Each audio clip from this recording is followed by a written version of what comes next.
Hey everyone, and welcome to the channel. Today I'm going to be talking about one of my new favorite books, All the Pretty Horses by Cormac McCarthy. So very quickly, what is this story about? We follow the trials and tribulations of 16-year-old John Grady Cole starting in the year 1949 as he leaves his Texas homestead that is being sold and heads towards Mexico to preserve the lifestyle he has always envisioned for himself. So I already buried the lead here a little bit, but I absolutely loved this book. This is the first 5-star I have given a book in probably close to 8 months, maybe even a little bit longer. Maybe closer to like 10.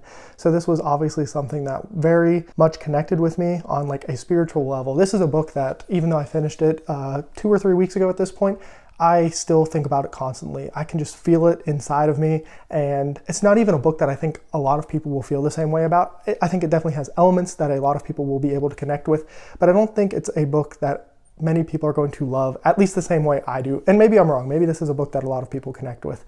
But to me, this was something truly special. I have this book ranked as 17th out of 246 books, and that is every book I have read since 2019 when I started tracking this, probably about halfway through that year. So that puts it in the top like 7% of books I have read. And this is actually my 5th Cormac McCarthy novel, just to give you kind of an idea of how I feel about him as an author. So you obviously have this book that I absolutely love and adore this book. This book is so special to me now, and I'm just so glad that I read it. Then you have The Road, which is another book that I really liked by him. It's not that high up, but it is still pretty high up in my rankings. I think it's somewhere around like the 30s or 40s. So obviously another really strong book from him. And then the other 3 books I have read from him get worse and worse as they go down. He wrote The Orchard Keeper, I think it is, and that is one of my least favorite books I have ever read. And I just find it really interesting to have an author with such high highs and low lows.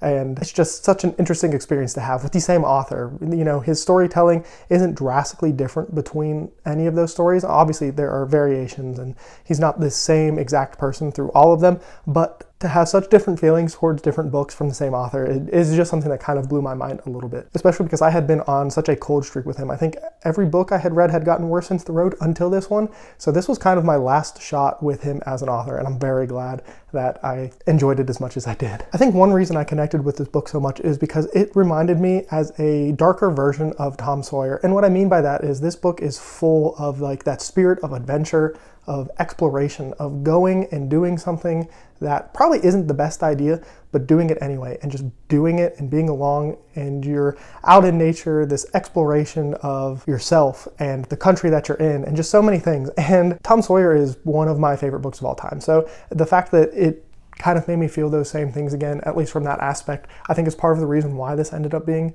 so high. I mean, this book just takes you through the gambit of emotions. I mean, you feel happiness, anger, sadness, sorrow, joy, love, heartbreak, just everything you can think of, every emotion.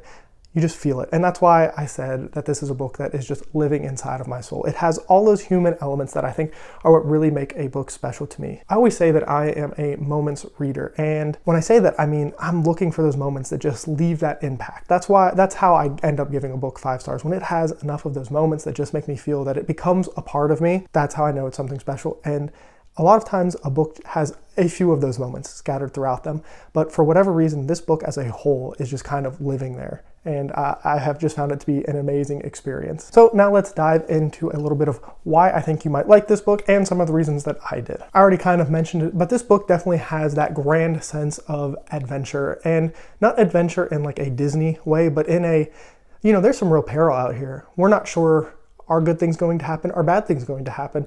We are just along for the ride and this journey, and you don't know what's going to happen next. And I just found that so exhilarating because I feel like I read so much that follows a pretty formulaic plot. You know, not that fantasy doesn't have twists and turns and that there are authors who do things differently, but I think we all know the general like story of a fantasy hero. And I think getting this curveball here where I had no idea what was going to happen next, good things, bad things, it's all there. And I really think that's an important thing to get from a book. This is a story that you will just be immersed in. I think part of that goes to the writing, which is another huge positive. Both of these, I'll just go ahead and mention them here together. But the writing here is just phenomenal. The 3 authors I think of when I think of prose, like the actual writing and the words that are on the page themselves, are Jenny Work, Ernest Hemingway, and Cormac McCarthy. And I think he just has a brilliant control of the story he's telling here. There is a monologue later on in this book that is just unforgettable. It's just so well done, and I don't even think it's like an elaborate use of vocabulary. If anything, it's sparse, but it's just to the point, and it's just real and visceral, and it just gives you that feeling of like being there and being immersed, and like you are there. You are a fly in the wall observing this story, and it's just so well done. And that immersion, just another huge positive for this book. And the last thing I will mention here for the why you might like it, what are some things and reasons you might want to read it, is this book has a sense of realism, which if you've read it, you might question why I say that. But I mean that in the sense that good things happen and bad things happen. This is not a pretty story. It just feels like so many of the things that happen in here are how they would happen if those events happen. Not necessarily even that the events themselves are realistic, but the reactions to the story just feel real, and like that makes sense that it happened. There is no fairy dust. There is no magic that is making things work better or worse. Things are just happening the way that they seem like they should happen. And part of that, I think, goes back to the actual storytelling and how McCarthy is able to tell the story itself. But just in general, this whole time, I was just riveted of how the events were unfolding throughout this entire story. Now, the next thing I have here is actually going to count into why you might like it and why you might not like this story. So I already mentioned that this is not a typical fantasy, not that this is a fantasy book at all, but like that typical trope of like, oh, at the end of the story, we get this perfect ending, it's all wrapped up. And well, that is not the case for this book. There is an ending, there are resolutions, but there's so much left untold. There's so much left that could be done. There's so much left unsaid. And while I found that to be a beautiful conclusion to this book, I'm sure there are people who absolutely want to tear their hair out after getting to the end of this book and just not getting everything. You know, there's so much. This could be a super long series. I know this is part of a series, but I think book 2 is completely a different thread than book 1. I haven't even looked into book 3. If it follows a chain from anything, my guess would be no if book 2 doesn't. But to me, that's just kind of part of the mastery and the mystery of this book, that sense of adventure. Who knows what happened at the end? Who knows what could happen? It just kind of lets your mind go, and I just found that to be really well done. But I know for some people that is going to be a huge negative. Another reason you might not like this book, that sense of exploration sometimes is literally just wandering through a desert, and for some people that is going to be slow and meandering and boring, and they're not going to care. They're not going to get that same sense of awe and just inspiration of being out in nature like that. I've never been to this area of the country, or Mexico for that matter, but I have been to like the southwest region of the United States, and just that like desert climate, even though they go through many different areas. I don't know, there's like a reverence there that I feel for that kind of terrain, and I think maybe that is something that enhances my experience of this book. But I can see so many people just being like tumbleweeds. It would be a good way to think about it. Just boring. Nothing's really happening. It's slow, meandering. They're sitting around a campfire just eating again. And it's like, I could see why somebody wouldn't like that. But for whatever reason, I was there for it. Another thing you might not like, and this kind of goes back to the realistic elements that I was talking about earlier that I found to be a positive, but there are people in here who do some really dumb stuff. Things that you don't think that somebody should do, would do, could do, and somebody does it anyways. And to me, like I said, it's the reaction to some of those actions that I really think make this story fantastic. But I could see some people just absolutely losing it and not understanding why somebody would make the decisions they're making.